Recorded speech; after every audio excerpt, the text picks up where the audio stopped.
Good morning. Thank you for joining us. We appreciate your interest in metrology. My name is David Gray.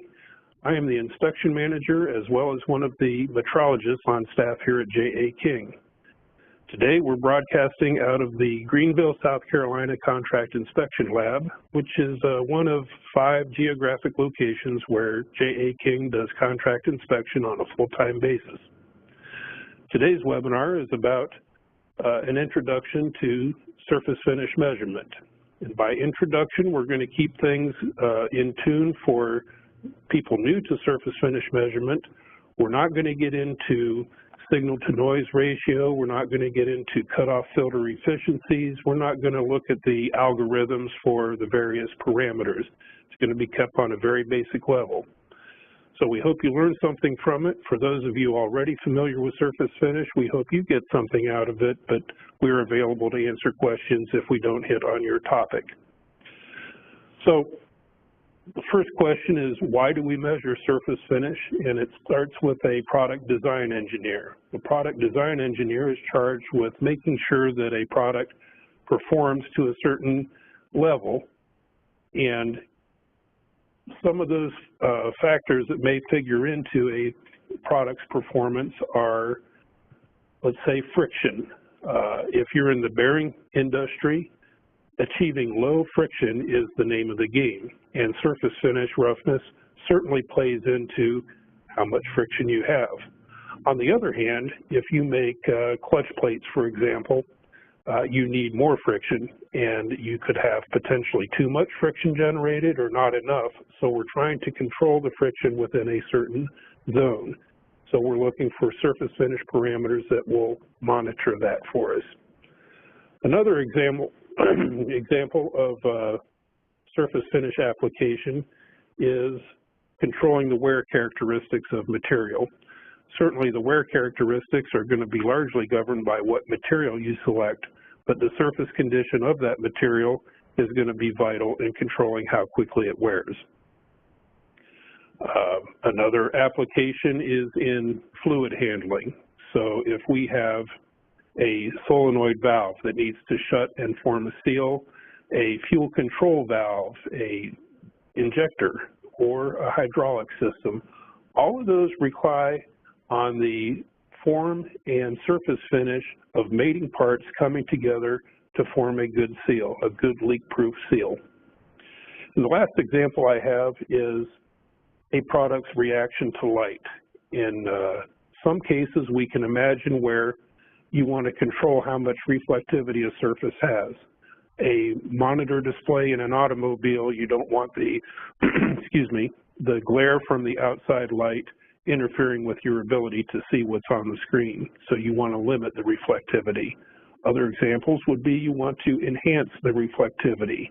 In many lighting applications, be it fluorescent lights or LED lights, the reflector behind the light needs to be as efficient as possible, and surface finish is going to control that to some extent.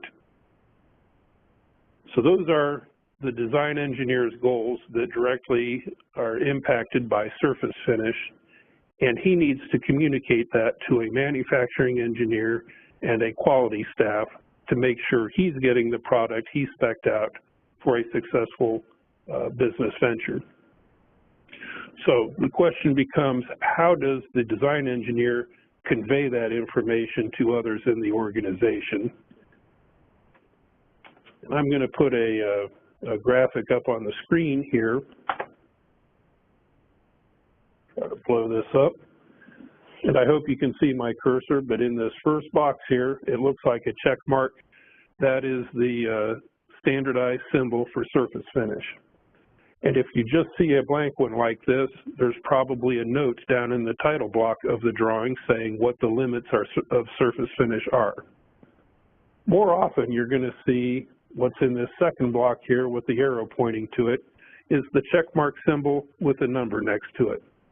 In this case, the number represents the limit of tolerance for surface finish, and in this example, they're saying a 63 micro-inch surface finish average is what's required on that particular surface.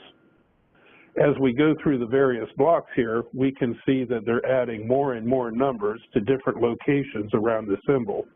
And there are ways of conveying more and more information about exactly how that surface is to be attained and measured.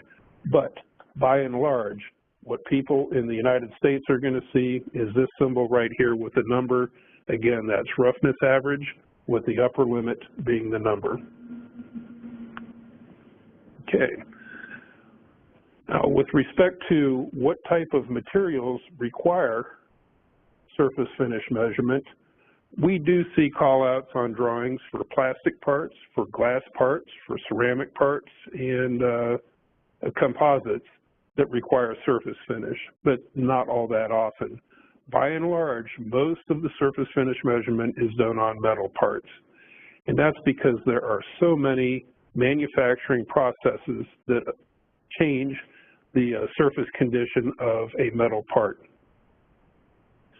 Some of the manufacturing processes we're talking about are, number one, cutting operations. This might be milling, turning, or even sawing metal, and that produces its own surface condition. Another one is abrasive processes. You might be sanding, you might be lapping, polishing, or grinding a surface. All those are abrasive operations where the grit of the compound you use is going to have a direct impact on the surface finish that you get afterwards.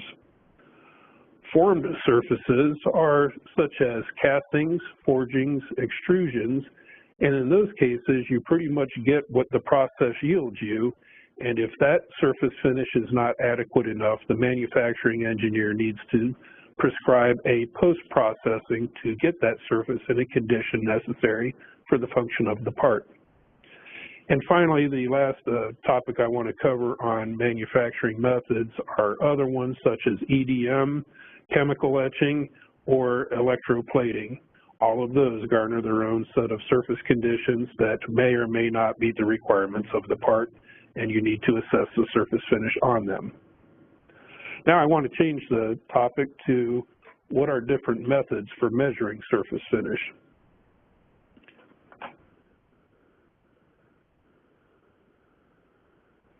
The surface finish measurement has been around since about 1940, and the original way of doing it was by visual comparison. And we did an online search with Google and came up with this sample here that's on the screen, and that is a visual comparison sample, which means you produce a surface finish with your manufacturing process, and then you visually compare it to this array of surface finish patterns, and each one of those patterns has a roughness average associated with it, and that's how you determine what surface finish you probably have generated. It is a highly subjective way of doing things, but by virtue of them still selling these online, we garnered that people must still be using that. However, this is considered very old school, and we're going to move on to other forms of surface finish measurement, such as electromechanical devices. Electromechanical devices are, by and large, almost everywhere in industry. It is a very popular, very prominent way of measuring surface finish.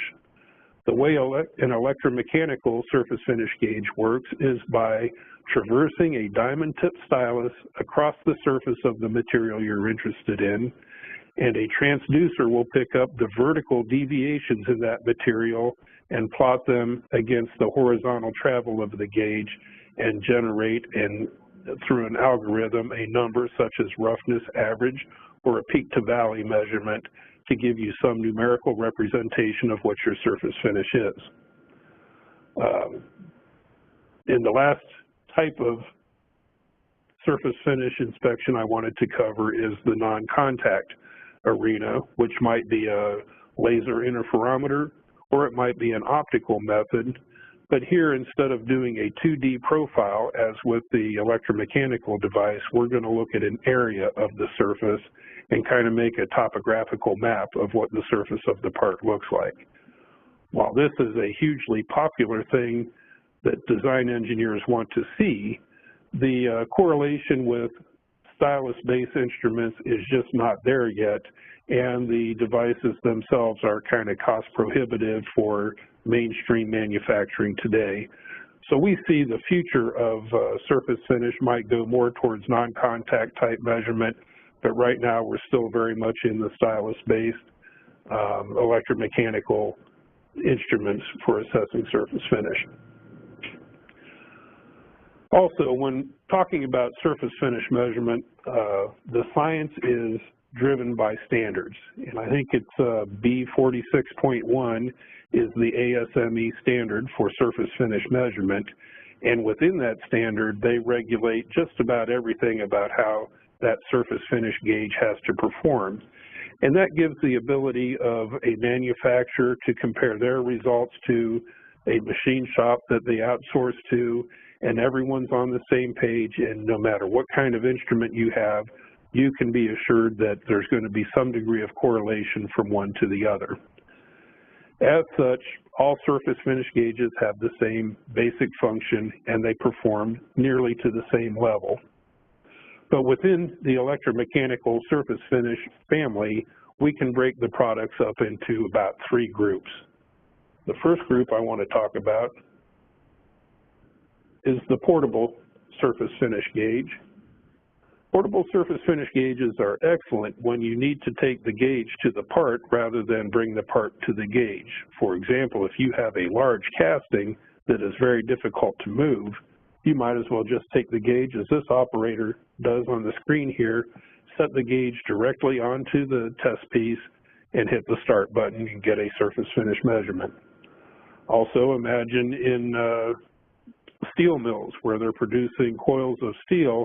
That's a continuous process of steel coming off of there. It's better after the steel cools to go get a surface finish measurement rather than cutting off a sample and bringing it to the lab. So those are what your portable devices are good for. Their detractors are you may not have full flexibility over all the parameters that are available, and you are burdened with a skidded stylus and not a skidless system, which we will get into in a couple minutes here. The next type of system I call a dedicated processor or workshop environment surface finish gauge. This might be skidded or skidless, but both are available. But these machines are designed to be located right next to the piece of equipment manufacturing that part and generating that finish. So the operator setting up that machine can run a sample, pull it out, get an immediate feedback on what surface finish he's producing and make whatever adjustments are necessary to fine-tune that process. These machines are robust. They're built for the shop floor. They're, I won't say immune, but resistant to the oil environment, the dust particles in the air, and they survive very nicely out there. We can see in this picture, see if I can blow this up at all, that for small work pieces, it's very convenient to have the surface finish gauge head mounted on a column and have some type of base, be it a granite base or a steel base, and now you can control bringing the transducer down to the part in a way where you don't risk damaging the stylus. So this allows for increased productivity without risk of damage to your gauge, and this is a typical arrangement for out on the shop floor. The last type is, close this, a PC-based lab-grade system, and I don't have a picture of that, but I do have a gauge right behind me that is such type of gauge. This gauge is a skidless system. Again, we'll talk about the differences between skidded and skidless in a minute. This is the traversing unit, which provides the horizontal travel, the gauge head, which provides the vertical measurements, and this system is motorized in this direction, and the big benefits here are virtually any surface finish requirement you need to address can be done with a lab-grade gauge. It is driven by a PC, so you have flexible programming possibilities, and you have, I'm going to bring up another graphic here. This is a little blurry, But the big plus of the lab grade gauge is you have a lot of development tools available to you for what kind of output you get. And if this were clear, this is showing a bearing area curve, an amplitude density curve, and the roughness and primary unfiltered profiles. So it's very good as a development tool. Okay.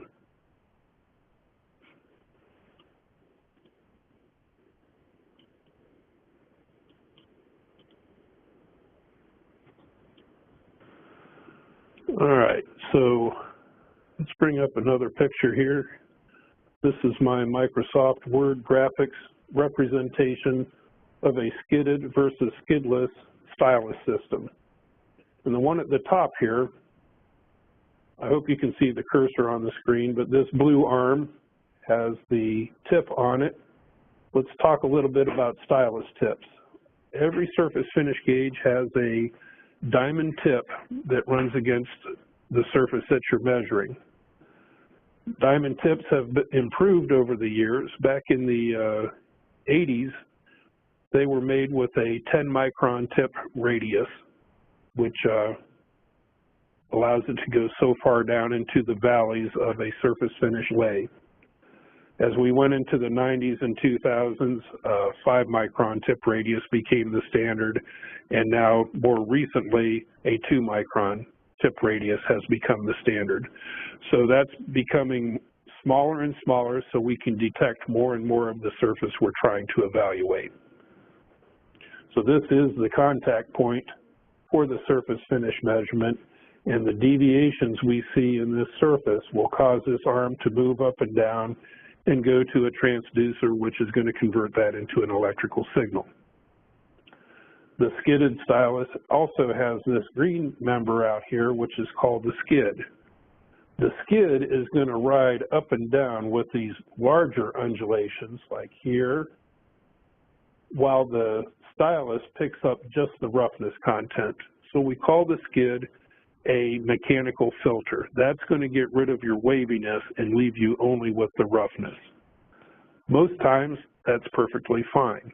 The benefits of a skidded system are they are a lot more durable, a lot more robust, a lot less subject to damage.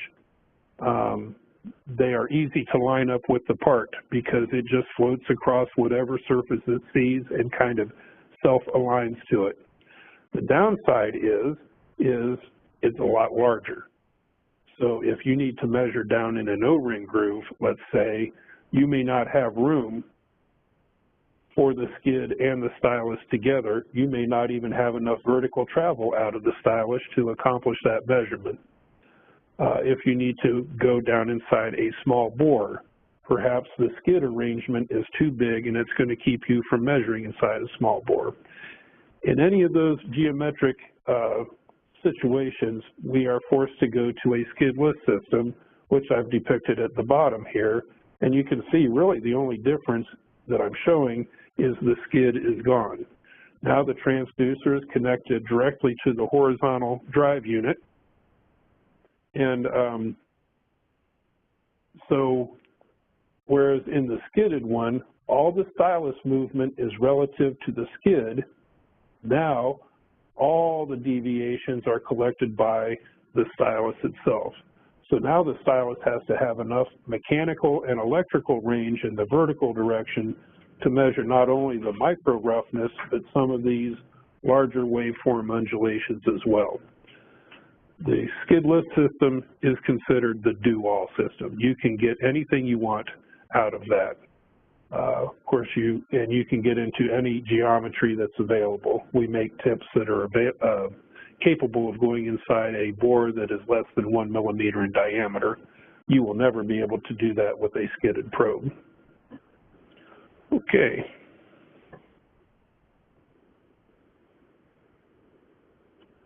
So now let's talk about how you actually set up a surface finish gauge. And we talked about the skidless styli, but you still have to make some kind of stylus selection. So here I took a photograph of the tips that we have available, and the one at the top here has a large offset, about a 10 millimeter offset. So with this stylus, I can reach down in an O-ring groove, I can reach over various geometries and still be able to get the surface finish information. What I won't be able to do is get that probe down inside a small bore. So I also have a small bore stylus. I think this one's rated at 2 millimeters. That's about the smallest bore I can go down inside. This next one, I doubt if you can see it, but the tip is offset at an angle, meaning it's well designed to get right up against a vertical wall and get a surface finish on, let's say, a shaft shoulder or on a gear tooth. And finally, this last stylus here is twice as long as the other ones. That accomplishes two things. Number one, I can reach down inside recesses that are very deep. And number two, I have twice the measuring range, so I can measure much more vertical deflections than with a single length arm. Okay, the workpiece, if we want to talk about how to hold a workpiece, some of the various things you have in inspection labs are quite appropriate to use. Here I have your standard V-block, which is great for cylindrical parts, a vise to hold parts into place. You may find a sine vise helps you because you can clamp a part in place and tilt it at a specific angle to help you attain a surface finish measurement. Also shown here is this positioning table. This positioning table has micrometer heads in the Y direction and the X direction.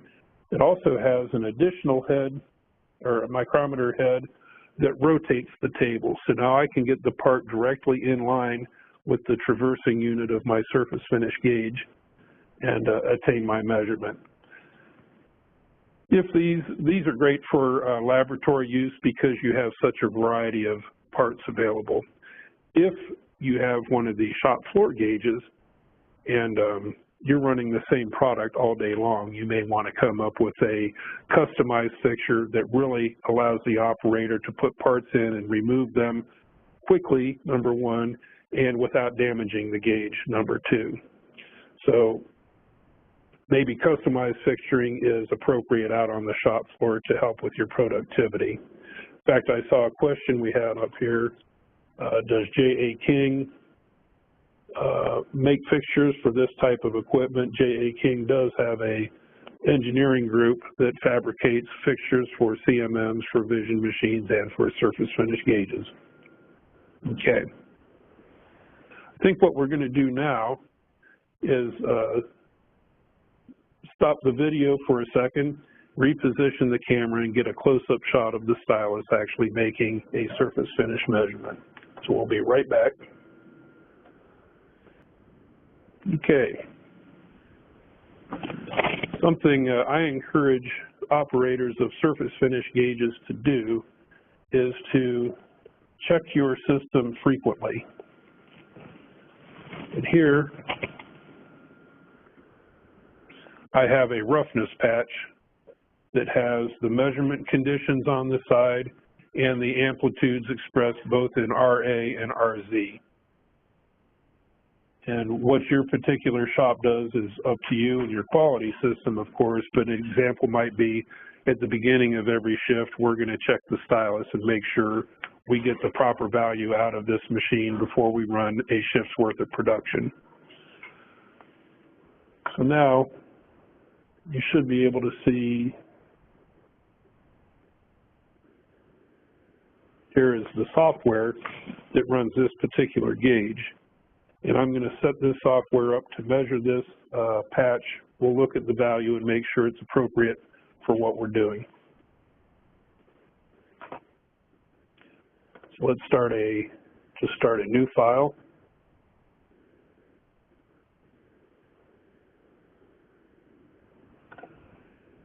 And since this system is capable of doing both contour and roughness, I have to tell it, well, we're doing roughness right now, and it opens a dialog box where we list every standard in ISO and other ones, the Japanese standards, BMW standards, DIN standards, and whatnot for surface finish measurement. The very first one here, ISO 4287, is what they call the standard, meaning this is the most popular items that you're going to see. And we're presented with three choices, P, R, and W. The P stands for primary profile, which means unfiltered data. R stands for roughness, which is what we're after in this study. W stands for waviness. Let's go to the roughness directory and expand that. And here we see a smattering of alphabet soup. These are all the surface finish parameters that are available within this standard for roughness. And I go down the list and I see RA here, and I will select that. It brings it over here, and maybe RZ as well. So here I have selected RA and RZ. Continue. Now they take us to a screen where we make the filter selection, and I wanted to give you a blow this up. How's that look? Okay. So here they have a column called RA, and this particular one is in microns, but you can convert that to micro inches as well. And what you're going to do is look at your print for what the surface finish is intended to be and find that range in this RA column. So here the one that's selected so far has an RA of between 0.1 and 2.0. And if your RA falls in that range, you should use a 0.8 cutoff. If, on the other hand, your RZ value is between 0.5 and 10, you would also use this cutoff. And you can see the various cutoffs listed here, and this helps you make your selection. Let's go back to the software. So already I can switch between these, but what it was already on is the 0.8 millimeter cutoff filter. That's what I want. We also select how many of those segments we want to measure. The standard is 5 because 5 is a statistically valid number. If, on the other hand, that makes your length of trace too long, you can knock this number down to something other than 5. And we see it's calculating the evaluation length and the required traverse length here. Don't know if this is showing up on your screen, but as I adjust the number of segments, I adjust the length of the trace. Let's leave this on 5 and finish this up. Okay. Now I'm going to run this machine in manual mode for the video here, but we can certainly set this up to do it all automatically. The first thing I'm going to do is tell the machine to drive the traversing unit down until the part starts lifting up on the stylus tip, and you can see your stylus indicator right here, and it's going to lift it up until it reaches the center here, which is our 0 point. It's nice to have the machine do this for you because anytime you can take, oops, I'm sorry, stop. I'm way above the sample.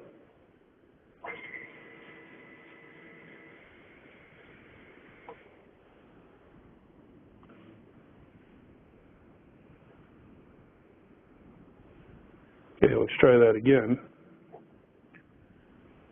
There, it's lifting that stylus up.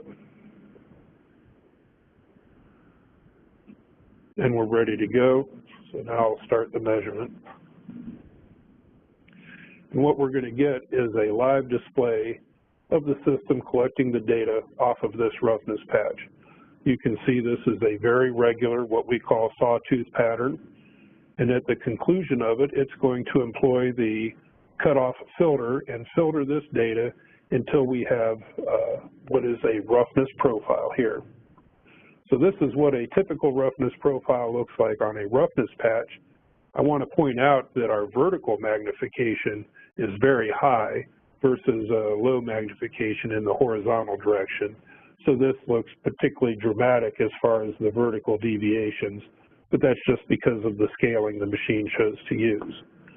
What I see up at the top here is the RA value of 2.44 micrometers, and on the side of my patch it is certified at 2.4 microns. So that's a very close number. I would gladly accept that as being fit for operation. Also, let's go over to the RZ value. I've got 9.98 microns reported as the RZ of this patch, and the patch is certified at RZ equals 9.9 microns. So if I were an operator setting up for a shift's worth of work, I'd check the patch and see these numbers and be very happy and confident that the machine is measuring properly.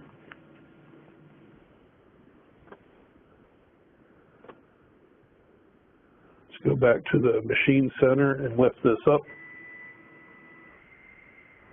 off the part.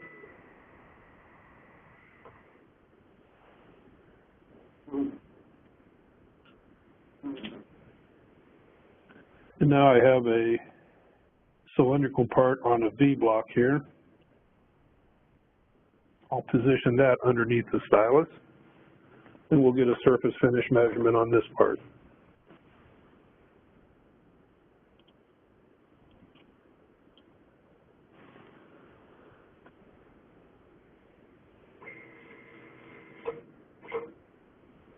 I'll get it close with the fast motor, then tell it to zero itself out. It's doing the same thing as it did on the patch. Now, I indicated before that we would like to be traversing right down the axis of this part rather than off to the side. So what we do, this is where having the positioning table is nice. I'm going to use the positioning table to find the crown of that part. So I rotate this knob, I see I'm going further up.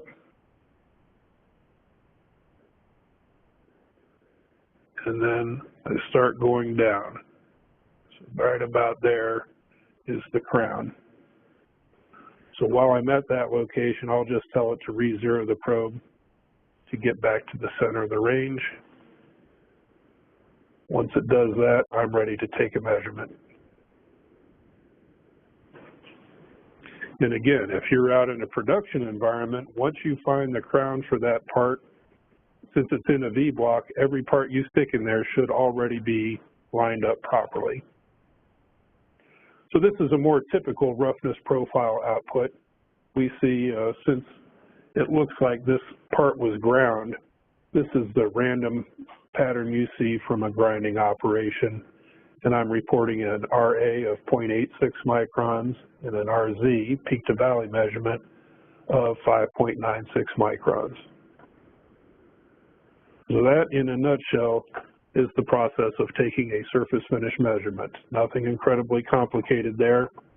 The software actually makes these easy to do. And like I alluded to before, I can program this machine that all I have to do is hit start, and as soon as I do that, it lowers on the sample itself, takes a measurement, lifts up, generates a report, and you're ready to move on to the next piece. Some of these PC-based systems are even integrated into fully automated systems, where a pick-and-place robot might put a part on a positioning table, and you're running a program that locates the part there, orients the part for a surface finish measurement, executes that measurement, repositions the part for a measurement in another location, and so on. So that's where the higher level programming may come in. But for a lab grade unit, what you saw here is typical of any surface finish measurement. Okay, that's the extent that I wanted to present to today. Let's pause for a second and move the camera back. I'll be right back with you. Okay, here we are again. I've seen some of the questions that have come in from the webinar. The first one here, does this system come with a stand? How heavy is it? And can I place it on a workbench? Okay, these systems are sold as benchtop systems. meaning they are designed to go on a stand. There are commercially available cabinets that are nice and robust that would do a fine job. You do want it to be a sturdy table so that, let's say you're in a manufacturing environment where the machine tools are creating vibration and fork trucks are creating vibration as they drive by. Sometimes those vibrations can creep right into your surface finish measurements. This particular stand that we're on has vibration isolation pads in the feet, which helps with the stability of the measurements. This particular one we built, we do build workstations for different types of inspection equipment, and this is done out of extruded aluminum and, like I said, vibration isolation pads here. As far as how heavy is it, you can see that Jenoptik built this system as a pretty robust looking system. That's a nice slab of granite there. I think this entire gauge is near 400 pounds. So again, you want to put this on a sturdy work table.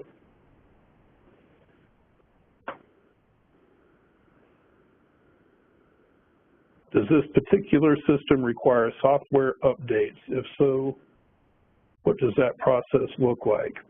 Okay, I'm going to go back to something we talked about earlier in the presentation, and that is how surface finish measurement is heavily regulated by the standards committee to make sure we're comparing apples to apples.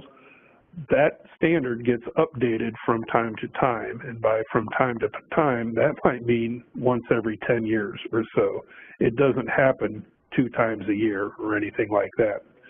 So I would say as an overall statement, the software you get with the machines should serve you for the life of the machine, or you may have to go through a software upgrade to meet the new standard requirements. If so, the manufacturer is going to produce that software.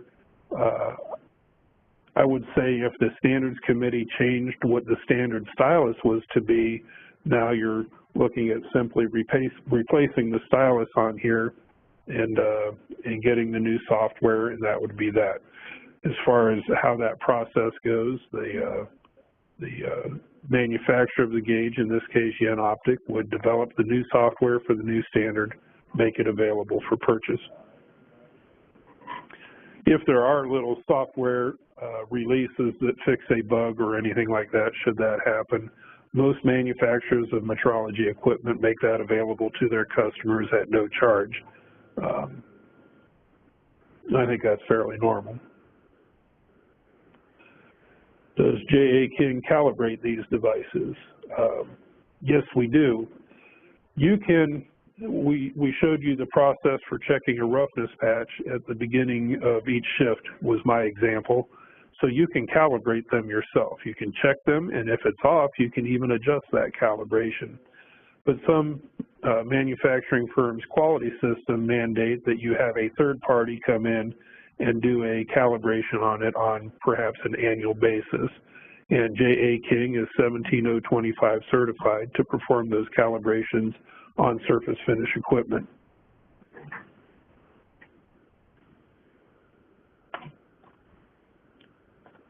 Do surface gauges require programming similar to a CMM? I think we've covered that to some extent.